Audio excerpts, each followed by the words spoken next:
दोस्तों सोचिए, अगर किसी की मोहब्बत आपकी जिंदगी बचाने के लिए अपनी ही जिंदगी कुर्बान कर दे तो इंसान आखिर उस एहसान के साथ कैसे जी सकता है।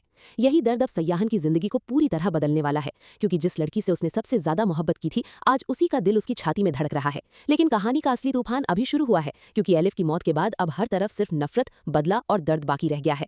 सयाहन के हॉस्पिटल में एडमिट होते ही एलिफ आखिरी बार उसके करीब जाती है। वो कांपते हुए हाथों से सयाहन का हाथ पकड़ती है और उसकी आंखों से लगातार आंसू बहने लगते हैं। फिर एलिफ धीरे से सयाहन के माथे को चूमती है और उसी पल अपनी मोहब्बत की सबसे बड़ी कुर्बानी देने का फैसला कर लेती है। बाहर जाते ही एलिफ डॉक्टर सालार के पास पहुंचती है और हार्ट ट्रांसप्लांट एग्रीमेंट पर साइन कर देती है। डॉक्टर भी ये देखकर हैरान रह जाते हैं कि कोई किसी से इतनी मोहब्बत कैसे कर सकता है। इसके बाद तुरंत एलिफ का ऑपरेशन शुरू किया जाता है और दूसरी तरफ सयाहन की हालत हर सेकंड बिगड़ती चली जाती है। फिर आखिरकार डॉक्टर एलिफ का दिल निकालकर सयाहन के अंदर ट्रांसप्लांट कर देते हैं। लेकिन अपनी मोहब्बत को जिंदगी देने वाली एलिफ हमेशा हमेशा के लिए इस दुनिया से चली जाती है। कुछ देर बाद जैसे ही सयाहन को होश आता है तो वो घबराते हुए सबसे पहले एलिफ के बारे में पूछता है, लेकिन वहां मौजूद हर शख्स की आंखें नम होती हैं। तभी डॉक्टर सालार धीरे धीरे सयाहन के पास आते हैं और उसे सारी सच्चाई बता देते हैं कि इस वक्त तुम्हारे अंदर किसी और का नहीं बल्कि एलिफ का दिल धड़क रहा है। ये सुनते ही सयाहन के तो जैसे होश उड़ जाते हैं, उसकी आंखों से आंसू निकलने लगते हैं और वो जोर जोर से रोने लगता है, क्योंकि उसने कभी सपने में भी नहीं सोचा था कि एलिफ उसके लिए अपनी जान दे देगी। उधर जैसे ही लाला को ये पता चलता है कि उसकी बेटी जैसी एलिफ की मौत गाजी के बेटे सयाहन की वजह से हुई है तो उसका गुस्सा 7वें आसमान पर पहुंच जाता है। वो उसी वक्त फैसला कर लेता है कि अब सयाहन जिंदा नहीं बचेगा। फिर लाला अपने आदमियों को सयाहन की गाड़ी पर हमला करने का हुक्म दे देता है।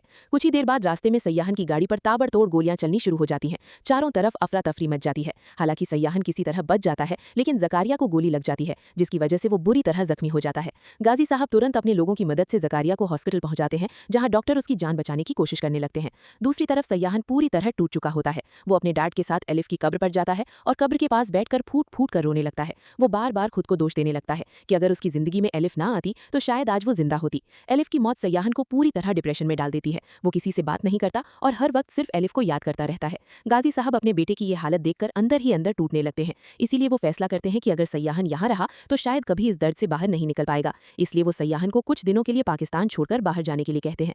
पहले तो सयाहन साफ इनकार कर देता है, क्योंकि वो एलिफ की यादों को छोड़कर कहीं नहीं जाना चाहता था। लेकिन अपने डैड की जिद के आगे आखिरकार वो मान जाता है और टर्की जाने के लिए तैयार हो जाता है। जैसे ही सयाहन की फ्लाइट टर्की लैंड करती है, उसे एक अजीब सा एहसास होने लगता है। उसे ऐसा महसूस होता है जैसे एलिफ आज भी उसके आसपास मौजूद हो। कुछ दिनों तक टर्की में भी सयाहन का दिल बिल्कुल नहीं लगता। वो हर जगह सिर्फ एलिफ का चेहरा ढूंढता रहता है। लेकिन फिर एक दिन अचानक उसकी नजर एक लड़की पर पड़ती है और उसे देखकर सयाहन पूरी तरह हैरान रह जाता है, क्योंकि वो लड़की हूबहू एलिफ जैसी दिखती थी। वो लड़की कोई और नहीं बल्कि एलिफ की बहन इल्हाम थी। सयाहन तुरंत इल्हाम के पास जाने की कोशिश करता है, लेकिन इससे पहले कि वो उससे कोई बात कर पाता तभी वहां इल्हाम का बॉयफ्रेंड जावियार पहुंच जाता है और इल्हाम को अपने साथ ले जाता है। ये देखकर सयाहन एक बार फिर दुखी हो जाता है, क्योंकि जिस लड़की में उसे एलिफ की झलक दिखाई दी थी उसका पहले से ही कोई और था।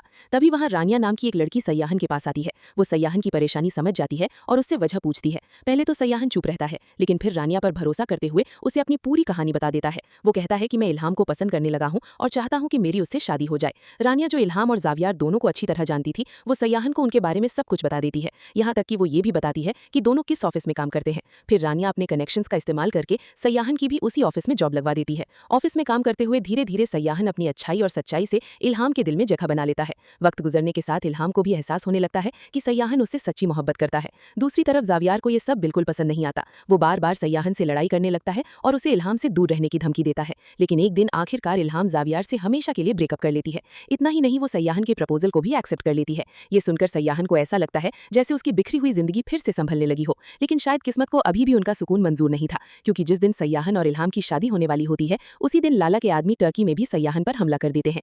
अचानक हुई फायरिंग से हर तरफ चीखों पुकार मच जाती है। हालांकि सयाहन किसी तरह बच जाता है, लेकिन इस बार किस्मत सयाहन का साथ देती है और उसकी जान बच जाती है। जैसे ही गाजी साहब को ये खबर मिलती है कि टर्की में भी उनके बेटे पर हमला हुआ है, तो वो तुरंत सयाहन को पाकिस्तान वापस आने के लिए कहते हैं। लेकिन इस बार सयाहन साफ मना कर देता है, क्योंकि इल्हाम पाकिस्तान नहीं जाना चाहती थी और सयाहन इल्हाम को छोड़कर किसी भी हालत में वापस नहीं आ सकता था।